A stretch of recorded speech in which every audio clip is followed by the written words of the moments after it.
1932 के आधार पर स्थानीय नीति, नियोजन नीति, विस्थापन नीति, पुनर्वास नीति, उद्योग नीति बनाने की मांग को लेकर के विभिन्न दलों से, विभिन्न छात्र संगठनों को लोग पिछले 2 दिनों से खतियानी सत्याग्रह कर रहे हैं, जिसका नेतृत्व आंदोलनकारी जयराम महतो कर रहे हैं। इस वक्त हमारे साथ मौजूद हैं जयराम, उनसे सीधे बात करने की कोशिश करते हैं। दादा, कल भी मैंने कहा था कि आप लगातार आंदोलन कर रहे हैं, बस इसका आउटकम कुछ कंक्रीट तौर पर नजर नहीं आ रहा, कुछ कंक्रीट डिसीजन नीति सरकार बनाने की दिशा में बढ़ नहीं रही।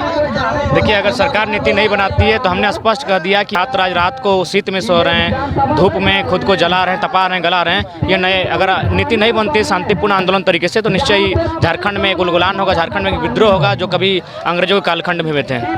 हमने देखा कि जो पूर्व विधायक है सिल्ली के अमित महतो, उनके नेतृत्व में भी इस तरह का आयोजन किया जा रहा है। क्या तमाम लोग अगर एक मंच पर, एक प्लेटफॉर्म पर आ जाते तो यह और जामे तरीके से बात कही जा सकती है? देखिए, हमें एक मंच जाने में हमें कोई आपत्ति नहीं है, लेकिन बस इतना जान लीजिए कि हम लोग का जो आंदोलन है वो नॉन पॉलिटिकल है, छात्रों का आंदोलन है। इसलिए जो लोग भी हमारे साथ आते हैं, हमारी समझ मैंने सिद्धांतों के साथ आए, हम लोग साथ चलने के लिए तैयार हैं। पिछले बार भी मुख्यमंत्री ने कह दिया कि 1932 के आधार पर हम आगे नहीं बढ़ सकते हैं। अब लग रहा है कि इस तरह के दबाव के आगे सरकार झुकेगी, सत्ता झुकेगी? निश्चय ही लोकतंत्र में जनता की जितनी संख्या होगी, जितनी मोड़ी की संख्या बढ़ेगी, सरकार उतना बैकफुट पर जाएगी। तो निश्चय इसका असर आने वाले सत्र में देखने को मिलेगा। हम लोगों ने पहले भी कहा दादा कि 2024 का चुनाव बहुत ज़्यादा दूर नहीं है, हम क्या इसका प्रभाव, इम्पैक्ट देख पाएंगे उस चुनाव में? हाँ, निश्चय ही कुछ प्रतिशत बदलाव देखने को मिलेगा। 2024 में इस आंदोलन का असर देखने को मिलेगा, कुछ प्रतिशत निश्चय ही देखने को मिलेगा। कल जिस तरह से आपने आह्वान किया और आपने कहा कि हम सीरियसली इस बात को कह रहे हैं कि जिन्होंने शादियां नहीं की है वो शादी नहीं करे, इस आंदोलन को आगे बढ़ाएं। हम लोगों ने कई नौजवानों से बात की है, वो लोग इस बात से इत्तेफाक रखते हैं कि हमको आंदोलन को आगे बढ़ाना चाहिए। तो लग रहा है कि इस तरह के अगर कोई डिसीजन लिया जाता तो आंदोलन को फायदा होगा। हाँ, फायदा इसलिए होगा कि देखिए, थोड़ा सा आज अगर हम देखिए, पहला बात, हम वैवाहिक जीवन से हमें कोई आपत्ति नहीं है, हर इंसान वैवाहिक जीवन बंधने के लिए आया है। लेकिन ये जो आंदोलन को जिस प्रकार देख रहे हैं 6 महीने से, और जिस प्रकार के अन्याय हो रहा है, वे लोग बहुत बड़े बड़े लोग हैं। पूजा सिंघल 25 करोड़ का मामला सामने आता है, करोड़ों का घोटाला होता है, माइंस में जो लोग कब्जा करके बैठे हुए अरबपति हैं, उनसे लड़ने के लिए हमें अपने ज़िंदगी का मोह त्यागना होगा।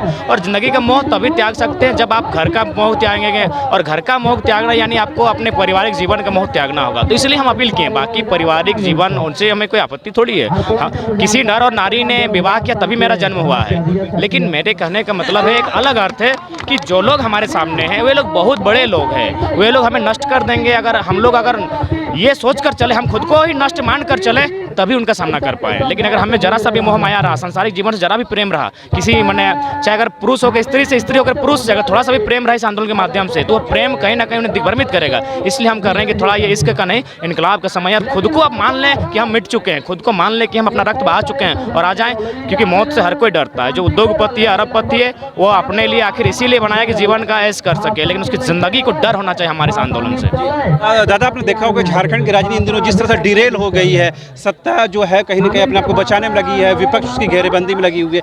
लग रहा है कि झारखंड के जो आदिवासी मूलवासी, उनके हितों को लेकर सरकार कुछ कदम उठा पाएगी, क्योंकि खरीद फरोख्त का जमाना शुरू हो चुका है। जी, इस मामले पर अस्पष्ट कहते हैं कि झारखंड राज्य में नहीं, देश में एक नियम बने, अनुसूची जो 10 है उसको मजबूत करे, और जो विधायक है वो दल बदल ना कर पाए। क्योंकि देखिए, जनता ने आपको अगर बीजेपी का विधायक बना के भेजा है तो बीजेपी का विधायक रहिए, अगर आपको जेएमएम का बना के भेजा आप जेएमएम का रहिए। विधायक का खरीद बिक्री ना हो। और हाँ, अगर आपको पार्टी छोड़ना है तो इस्तीफा देके विधायकी पद से इस्तीफा दीजिए, फिर आप जिस पार्टी में जाना चाहिए। आप जीत के गए जेएमएम से, चले गए कांग्रेस में, जीत के गए कांग्रेस से घुस गए बीजेपी में, ये गलत नीति है। इससे क्या होगा, लोकतंत्र का कोई अर्थ ही नहीं है। जिसके पास पैसा है, सरकार बनाने के बाद भी वो तोड़ के सरकार बना लेगा, तो ये गलत चीज़ है। संवैधानिक देश में ऐसा नहीं होना चाहिए। एक आखिरी सवाल, क्या व्यवस्था परिवर्तन के लिए, सिस्टम में बदलाव के लिए राजनीति एक टूल हो सकता है, मापदंड हो सकता है? निश्चय ही राजनीतिक देश है, लोकतांत्रिक देश है, राजनीति एक मापदंड होती है, और आने वाले दिनों में राजनीति में बदलाव देखने को मिलेगा, और यही आधार यही रहेगा। आने वाले दिनों में आपको क्या सक्रिय राजनीति के रूप में देख सकते हैं? देखिए, हम रहे या ना रहे, लेकिन जो यूथ नया सामने आ रहे हैं, जिनको लग रहा है कि ये कुछ करने का जज्बा है, उन्हें पुशअप करने का प्रयास रहेगा। जी, तो आपने सुना, ये थे आंदोलनकारी जयराम महतो, जिन्होंने साफ तौर पर कहा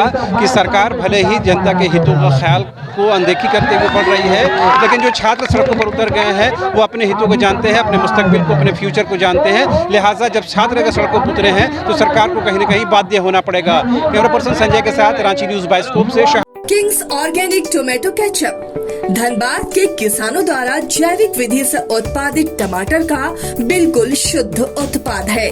टमाटर की खेती भी कृषि विशेषज्ञों की देखरेख में बिना किसी हानिकारक कीटनाशक के प्रयोग से की जाती है। कोपल किसानों की समृद्धि के साथ रखती है लोगों की सेहत का भी ख्याल। तभी तो कोपल कहता है, आप रखें किसानों का ख्याल और वो रखेंगे आपकी सेहत का ख्याल। किंग्स ऑर्गेनिक केचप, शुद्ध खाओ स्वस्थ रहो।